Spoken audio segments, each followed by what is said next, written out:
अस्सलाम वालेकुम students. Last lecture में हमने मेन फील्ड थ्योरी से रिलेटेड आर्टिकल स्टार्ट किया था और मेन फील्ड थ्योरी बेसिकली हमने डिस्कस किया कि एक फिनोमेनोलॉजिकल थ्योरी है जिससे हम बहुत सारी प्रेडिक्शंस जो हैं वो कर सकते हैं ऑर्डर्ड मटेरियल्स के हवाले से।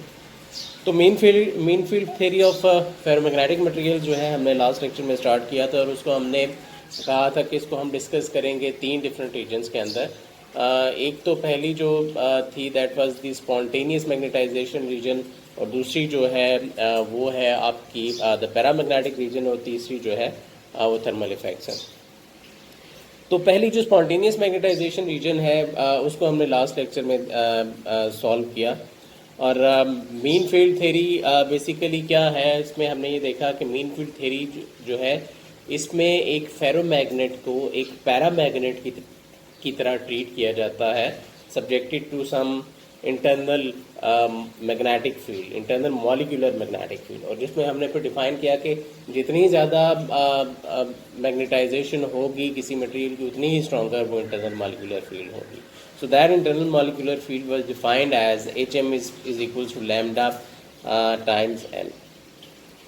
तो वहाँ से हमने ब्रिलॉन फंक्शन की एक इक्वेन लिखी और एक इक्वेन हमारे पास इक्वेन ऑफ स्ट्रेट लाइन की बन रही थी, और दोनों ही सॉल्यूशंस थे सेम पैरामीटर के, that is the M T over M naught के। और एक सॉल्यूशन था M T over M naught जो कि ब्रिलॉन फंक्शन के बराबर था, जिसको हम प्लॉट करते हैं तो हमारे पास इस तरह की कर्व आती है। और दूसरे हमारे पास सॉल्यूशंस थे जो कि स्ट्रेट लाइन के सॉल्यूशंस थे, और हम ऐसी बहुत सारी स्ट्रेट लाइंस ड्रॉ कर सकते हैं डिपेंडिंग अपॉन द टेम्परेचर, क्योंकि वो प्रोपोर्शनल टू द टेम्परेचर थी। तो जितना ज़्यादा टेम्परेचर होगा उतनी ही हायर स्लोप होगी आपकी इस कर्व की। तो इसका मतलब है कि जहाँ पे स्लोप इंक्रीज हो रही है वहाँ वो टेम्परेचर इंक्रीज हो रहा है। तो इसका मतलब है इस डायरेक्शन में आपका टेम्परेचर इंक्रीज हो रहा है and in this direction temperature is decreasing. So यहाँ से हमने फिर डिफाइन किया कि ये वो रीजन्स हैं जहाँ पे ये पॉइंट्स अगर एक दूसरे को इंटरसेक्ट कर रहे हैं, तो ये हमारे वो वाले सॉल्यूशंस हैं जो कि उन दोनों इक्वेशंस को, जो कि इक्वेशन नंबर 5 और 6 थी, उनको साइमल्टेनियसली सेटिस्फाई करते हैं, और यही हमारे पॉसिबल सॉल्यूशंस होंगे। और यहाँ पे हमने देखा कि ये कर्व एक जो कि इसी ब्रिलॉन फंक्शन को बिल्कुल टेंजेंट के साथ इंटरसेक्ट कर रही है। तो ये आपके पास वो रीजन है जो कि ट्रांजिशन टेम्परेचर की रीजन है, और इससे ऊपर अगर आप टेम्परेचर इंक्रीज करते हैं तो किसी किस्म की आपको कोई ओवरलैपिंग नहीं मिलती। इसका मतलब है कि मैग्नेटाइजेशन आपको नहीं मिल रही। उसका मतलब है कि मैग्नेटाइजेशन सिर्फ एक खास टेम्परेचर रेंज तक ही आपको मिल रही है, और जिस टेम्परेचर रेंज तक मिल रही है उसको आप ट्रांजिशन टेम्परेचर का नाम दे रहे हैं। ठीक है कि ट्रांजिशन टेम्परेचर से आगे पीछे तो आपका मटेरियल जो है उसमें मैग्नेटाइजेशन जो है वो एग्जिस्ट कर रही है, इवन अगर आपने एक्सटर्नली मैग्नेटिक फील्ड अप्लाई नहीं की हुई तब भी। लेकिन जैसे ही आप टेम्परेचर रेज करते हैं अबव दिस ट्रांजिशन टेम्परेचर, तो मैग्नेटाइजेशन जो है आपके पास ज़ीरो है, क्योंकि आपको किसी किस्म के कोई सोल्यूशंस नहीं मिल रहे उन्हीं 5 और 6 इक्वेशंस के। तो यहीं से हमने देखा कि चूंकि हम infinite number of lines draw कर सकते हैं, और जैसे जैसे हम आगे की तरफ आ रहे हैं, एक्स इंक्रीज कर रहा है तो हमारा टेम्परेचर जो है वो डिक्रीज कर रहा है, और जैसे जैसे टेम्परेचर डिक्रीज कर रहा है तो आप देखें कि जो करस्पॉन्डिंग वैल्यू है मैग्नेटाइजेशन की, वो आपकी वैल्यू इंक्रीज करती जा रही है।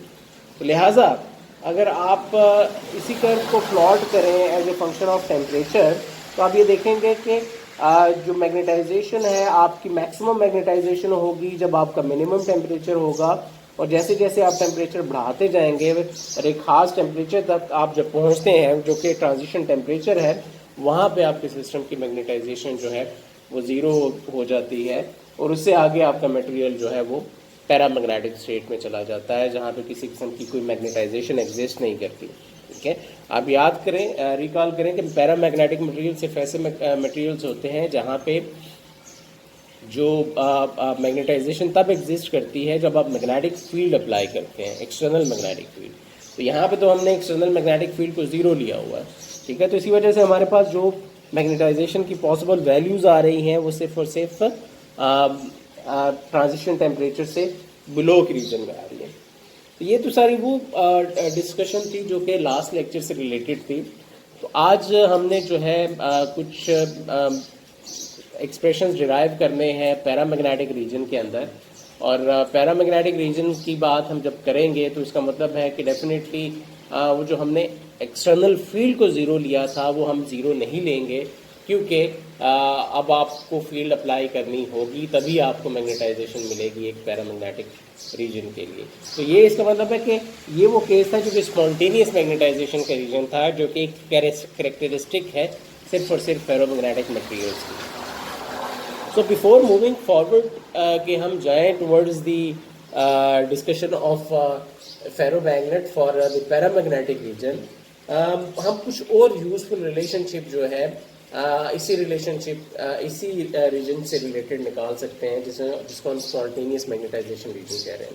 ठीक है, अब यहाँ पे देखिए कि जैसे जैसे हम टेम्परेचर इंक्रीज कर रहे हैं तो हमारे पास ये जो स्लोप है एक खास टेम्परेचर पे ये मैच कर रही है with the slope of the Brillouin function. ठीक है, तो इसका मतलब है कि अगर मैं इस ब्रिलॉन फंक्शन को अप्रॉक्सीमेट करूं कि जब x बहुत स्मॉल होगा और x इतना स्मॉल होगा कि वो ज़ीरो को अप्रोच करेगा, तो इसका मतलब है कि जो ब्रिलॉन फंक्शन की जो स्लोप है it should overlap with the slope of this straight line. ठीक है, तो इसका मतलब है कि ये वाली स्लोप और जो ब्रिलॉन फंक्शन की स्लोप है वो दोनों मैच कर जाएगी जब आपका x जो है वो ज़ीरो को अप्रोच करेगा। इसका मतलब है कि इससे क्या फ़ायदा ये होगा कि मैं एक रिलेशनशिप निकाल सकता हूँ ट्रांजिशन टेम्परेचर और इंटरनल मॉलिक्यूलर फील्ड के दरमियान। ठीक है, तो हम करेंगे क्या कि हम चूँकि बात करें कि x हमारा बहुत स्मॉल है, इसका मतलब है कि हम इस bj ऑफ x को इसको चूँकि हमने स्मॉल x के लिए अप्रॉक्सीमेट करना है, तो हमें अप्रॉक्सीमेट करना होगा कि bj ऑफ x जो है वो लोड जब ज़ीरो को अप्रोच करेगा तो फिर किस तरह से वो बिहेव करेगा। bj ऑफ x अगर आप याद करें वो बराबर था 2j plus 1 over 2j into tan hyperbolic of 2j plus 1 over 2j into x minus 1 over 2j into cot hyperbolic of x over 2j। तो ये तो ब्रिलॉन फंक्शन थी, लेकिन हम बात करें कि जब आप अप्रोच करेंगे towards the transition temperature, x zero approach करने का मतलब ये है कि you are decreasing the temperature, increasing the temperature, और आप ट्रांजिशन टेम्परेचर की तरफ जा रहे हैं। So for t approaches TC, तो जब t TC को अप्रोच करेगा, यहाँ से आप देख लें तो आप देखें कि मैग्नेटाइजेशन की वैल्यू जो है mt over m not is very small. तो mt over m not is very small, तो डेफिनेटली इसका मतलब है कि हम कहेंगे कि मॉलिक्यूलर फील्ड जो है वो बहुत स्मॉल है, या जो x का फैक्टर है वो बहुत स्मॉल है जो कि bj ऑफ x में है। So if x is very small, तो हमें करना क्या है, हमें bj ऑफ x को अप्रॉक्सीमेट करना है for small values of x। ठीक है, और ये जो है ये हम बहुत आसानी से कर सकते हैं कि अगर हम जो कोटैन हाइपरबॉलिक फंक्शन है उसको एक्सपेंड कर लें for small values of x। ठीक है, तो कॉट हाइपरबॉलिक फंक्शन जो है ये आपके लिए मैं एज एन असाइनमेंट छोड़ रहा हूँ। बहुत सिंपल सी असाइनमेंट है बेसिकली कि आपने स्मॉल वैल्यूज़ ऑफ x के लिए bg ऑफ x को एक्सपैंड करना है, and you should get bg of x is equal to j plus 1 over 3j into x। ठीक है, और एक और बात आपको बताता चलूँ कि कॉट हाइपरबॉलिक फंक्शन जो है वो बराबर होता है 1 over x, cot hyperbolic of x is equals to 1 over x plus x by 3 minus x cube by 15 plus higher order terms. एक हिंट आपको दे रहा हूँ कि इसका मतलब है कि जब आप स्मॉल वैल्यूज ऑफ x के लिए अप्रॉक्सीमेट करेंगे तो आप वो स्क्वेयर्स और क्यूब्स वाली टर्म्स जो हैं डेफिनेटली उनको इग्नोर करेंगे। तो जब आप इग्नोर करेंगे और ब्रिलॉन फंक्शन को आप जब आप सॉल्व करेंगे for small values of x, you will gate bj of x into j plus 1 times the x। ठीक है, so for x approaches 0 you will only take this first term, और इसमें आप ये देखें कि this is y is equal to mx, तो इसका मतलब है कि ये इस इक्वेशन की स्लोप होगी। अब तो bj ऑफ x जो है अब आपकी स्मॉल x की रीजन में एक स्ट्रेट लाइन इक्वेशन जो है वो बन रही है जिसकी स्लोप जो है वो j+1/3j के बराबर है। सो आपकी एक स्लोप तो बुल्यन फंक्शन से आ गई जो कि बराबर है j+1/3j। Similarly you have another slope at t is equal to tc, और वो स्लोप किसके बराबर है? वो अगर आप इक्वेशन 6 रिकॉल करें तो वो स्लोप बराबर है kbt/ng² μ b² लैम्डा। ठीक है, तो लिहाजा t is equal to tc पे चूंकि ये दोनों स्लोप्स बराबर है, so you can equate these slopes to find out the relationship between the transition temperature. So equate करें जी दोनों slopes को from this equation and this equation, so you will get this expression। और यहाँ से आप क्या कर सकते हैं, since this is the case when t is equals to tc, तो आप इस t को tc के इक्वल ले सकते हैं, and you can take this term on this side and you will be left with tc is equal to j into j+1 and g² μ b² 3kb times lambda, जहाँ पे आप j into j+1 g² μ b² और kb के factor को define कर सकते हैं mu effective के तौर पे। So tc is equals to n mu effective square λ/3। इसका मतलब है जो आपका ट्रांजिशन टेम्परेचर है वो डिपेंड करेगा number of particles, number of spins per unit, number of atoms per unit volume और strength of the internal molecular field. तो ये एक यूजफुल रिलेशनशिप है फेरोमैग्नेट्स के लिए ट्रांजिशन टेम्परेचर निकालने के लिए। Let's discuss the paramagnetic region. और पैरामैग्नेटिक रीजन वो रीजन है जहाँ पे आपका जो टेम्परेचर है वो ट्रांजिशन टेम्परेचर से ज़्यादा है। तो यहाँ पे ही हम आप देखेंगे कि एक एक्सप्रेशन निकालेंगे जो ससेप्टिबिलिटी है एक फेरोमैग्नेट की वो किस तरह से बिहेव करती है। आपको याद हो जो है पैरामैग्नेटिक मटेरियल के लिए हम ससेप्टिबिलिटी जो है वो एक्सप्रेशन हम निकाल चुके हैं। तो बात करते हैं for t greater than tc। हमें पता है कि t ग्रेटर देन tc पे आपकी जो मैग्नेटाइजेशन है वो ज़ीरो है। सो इसका मतलब है कि एक फाइनाइट मैग्नेटाइजेशन के लिए आपको मैग्नेटिक फील्ड जो है अप्लाई करनी पड़ेगी। So let's apply the external magnetic field और so there will be a net magnetisation parallel to this field. और अब हम किस रीजन में हैं? हम ऐसे रीजन में हैं जहाँ पे आप ऑलरेडी ट्रांजिशन टेम्परेचर से ग्रेटर रीजन की बात कर रहे हैं। इसका मतलब है कि आपका जो सिस्टम का टेम्परेचर है वो बहुत हाई है और जो आपने एक्सटर्नल फील्ड अप्लाई की है वो बहुत स्मॉल है। और जब आप बहुत हाई टेम्परेचर रीजन में है, फील्ड स्मॉल है, तो इसका मतलब है जो मैग्नेटाइजेशन की वैल्यू है वो भी बहुत स्मॉल है, तो mt/m0 भी बहुत स्मॉल है। अगेन इसका क्या मतलब है कि mt/m0 जो कि bg(x) के बराबर था, इसका मतलब है कि bg(x) को अगेन आपको अप्रॉक्सीमेट करना है for small values of x, जो कि हम ऑलरेडी कर चुके हैं। तो bg(x) जो है स्मॉल वैल्यूज ऑफ x के लिए बराबर है j+1/3j इंटू x। लेकिन यहाँ पे x अब किसके बराबर होगा? gj μ b/kBt into h plus λm। Last time जब हम स्पॉन्टेनियस मैग्नेटाइजेशन का केस कर रहे थे तो हमने यहाँ पे इस फील्ड को ज़ीरो ले लिया था। सो लिहाजा इस टाइम अब हमें इस फील्ड को भी इंक्लूड करना होगा x के अंदर, because there is an applied magnetic field.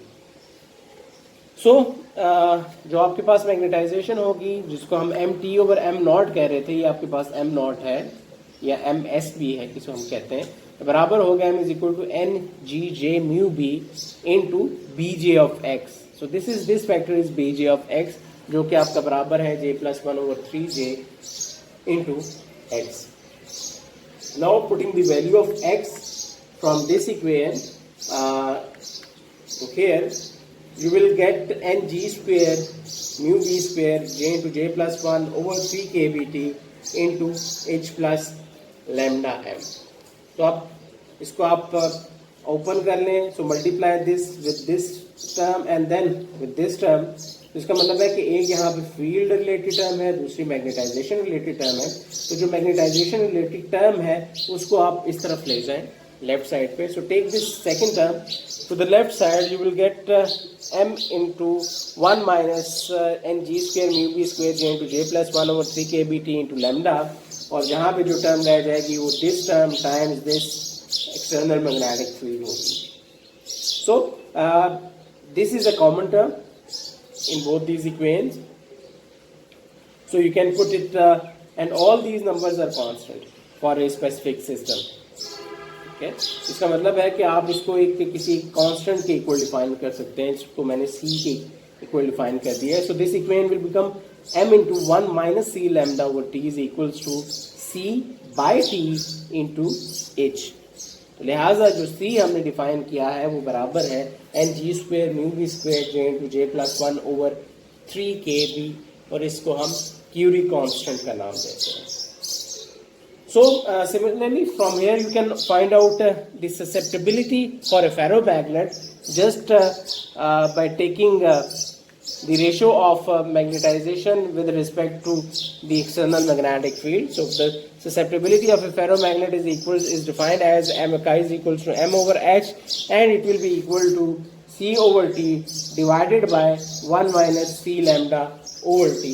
अगर आप इसको सॉल्व करते हैं that will give you c over t minus c lambda, और c lambda को मैंने थीटा के इक्वल पुट किया है जिसको हम क्यूरी वाइज कांस्टेंट का नाम देते हैं. So let's plot the susceptibility as a function of temperature. और अगर आप रिकॉल करें पैरामैग्नेट के केस में जो ससेप्टिबिलिटी है एक पैरामैग्नेट की वो वेरी करती है सी ओवर टी पे, टी की तरह 1 ओवर टी डिपेंडेंस है, जिसको हमने प्लॉट किया था लास्ट टाइम कि susceptibility will go like 1 over t for the case of for the case of a paramagnet. So अगर आप देखें कि फेरोमैग्नेट की ससेप्टिबिलिटी जो है वो भी सिमिलर है पैरामैग्नेट के. सिर्फ फ़र्क ये है कि आप जो ससेप्टिबिलिटी का जो स्टार्टिंग पॉइंट है दैट इज़ डिफरेंट. ओके, तो पहले आपके पास ससेप्टिबिलिटी जो स्टार्ट हो रही थी that was starting from t is equals to 0, but in this case this susceptibility will start from t is equals to theta. So above t is equal to theta, so for t greater than theta this will have a dependence of 1 over t. ठीक है, इससे पहले आपको कोई किसी किस्म की कोई कंट्रीब्यूशन नहीं मिलेगी. Okay, so this is the difference between the susceptibility of a paramagnet and a ferromagnet कि आपका starting point जो है वो अब different होगा. And similarly अगर आप इसी इक्वेशन को inverse में plot करें 1 over chi versus the temperature, so you will get a straight line. ठीक है, क्योंकि 1 over chi is equals to t by c in the case of a paramagnet, और जिसमें आपके पास ये कर्व स्टार्ट होगी from the origin. But in the case of A ferromagnet you will start from point which is from a temperature which is greater than this particular value of theta. So above theta t is equals to theta you will have a straight line. Okay, and this theta is known as the Curie-Weiss constant. So 1 over chi is equal to t minus theta is equals to over c, which is equals to 0 when t is equals to theta, and this is equals to, अगर आप इसको extend करें negative axis में, so you will get so जब आपका temperature 0 है तो इसका मतलब है कि that 1 over chi will be equal to minus theta over c. तो यही जो पॉजिटिव वैल्यूज ऑफ थीटा है, यही ट्रांजिशन टेम्परेचर है, यही रिप्रेजेंट करती है कि ये आपके पास आपका जो मटेरियल है वो एक फेरोमैग्नेटिक मटेरियल है. और जो ससेप्टिबिलिटी जब आपकी 1 over chi जो है ये ओरिजिन से पास करती है तो उसका मतलब है कि ये एक कैरेक्टरिस्टिक है एक पैरामैग्नेटिक मटेरियल की. सिमिलरली अब जब हम एंटी फेरोमैग्नेटिक मटेरियल्स की बात करेंगे तो यू विल सी कि वहाँ पे जो ससेप्टिबिलिटी है एक एंटी फेरोमैग्नेटिक मटेरियल के लिए, उस केस में you will get a line which will lie in this negative temperature region. So that's it for the paramagnetic region. एक बात जो नोट करने की है इसका मतलब ये है कि आपका जो केरी बेस कांस्टेंट है वो एग्जैक्टली ओबे करता है आपके एक्सपेरिमेंटल डाटा को above T is equals to theta. But experimentally आप ये देखेंगे कि आपकी जो एक्सपेरिमेंटल ट्रांजिशन टेम्परेचर है that will lie slightly that will lie close to theta but not exactly at theta, कुछ स्मॉल वैल्यूज पे लाई करेगा। उसकी रीज़न जो है बेसिकली वो थर्मल फ्लक्चुएशंस हैं।